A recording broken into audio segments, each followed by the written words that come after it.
অভিনব প্রতিবাদে আমেরিকান বোমা হামলায় প্রাণ হারানো শিশুদের স্মরণ করল ইরান ফুটবল দল। তুরস্কের আন্তালিয়ায় নাইজেরিয়ার বিপক্ষে ম্যাচের আগে কালো আর্মব্যান্ড পরে হাতে স্কুল ব্যাগ নিয়ে মাঠে নামে পার্সিয়ান লায়ন্সরা। চলতি মাসের শুরুতে মিনাবের এক স্কুলে মার্কিন বোমা হামলায় প্রাণ হারায় ১৬৫ শিশু। স্টে সেফের ডাবল লেয়ার প্রোটেকশনই পিরিয়ডের হেভি ফ্লোর দিনগুলোতে আমাকে রাখে নিরাপদে। Stay safe.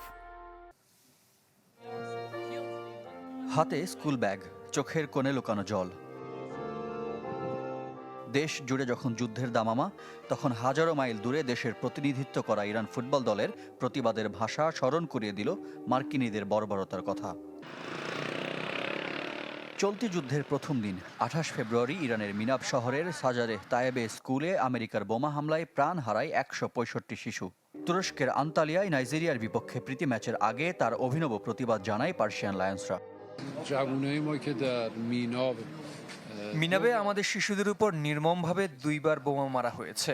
এটি শুধু আক্রান্ত পরিবারগুলোর জন্যই নয়, পুরো দেশ ও জাতীয় দলের ফুটবলারদের জন্য চরম কষ্টের। আজকের প্রতিবাদের মাধ্যমে আমরা মিনাবের শিশুদের স্মরণ করছি। একই সাথে বিশ্বকে এই বার্তা জানাতে চাই, নির্বিচারে শিশু হত্যা কেবল অন্যায় নয়, অনেক অমানবিক কষ্টেরও কারণ। পেশাদার হলেও আবেগের বাইরে নয় খেলোয়াড়রা। দেশ ও দেশের মানুষের প্রতি নিজেদের ভালোবাসা আর দায়িত্ববোধের জায়গা থেকেই এমন প্রতিবাদ জানিয়েছে ইরান ফুটবল অ্যাসোসিয়েশন। যদিও আবেগের ম্যাচটা জেতা হয়নি ইরানের। আফ্রিকান ইগলসের সাথে হেরে গেছে ২-১ গোলে। ইরানের স্কুলে হামলার ঘটনায় বিশ্বজুড়ে সমালোচনার ঝড় উঠলেও শুরুতে তা অস্বীকার করে আমেরিকা। পরে অবশ্য মার্কিন গণমাধ্যম জানিয়েছিল, ভুল করে রক্তক্ষয়ী সে হামলা চালিয়েছিল ট্রাম্প প্রশাসন, যার প্রতিবেদন দ্রুতই প্রকাশ করার আহ্বান জানিয়েছেন জাতিসংঘের মানবাধিকার বিষয়ক হাই কমিশনার ভলকার তুর্ক। যুদ্ধের জেরে অনিশ্চয়তায় ইরানের বিশ্বকাপে অংশ নেওয়াও।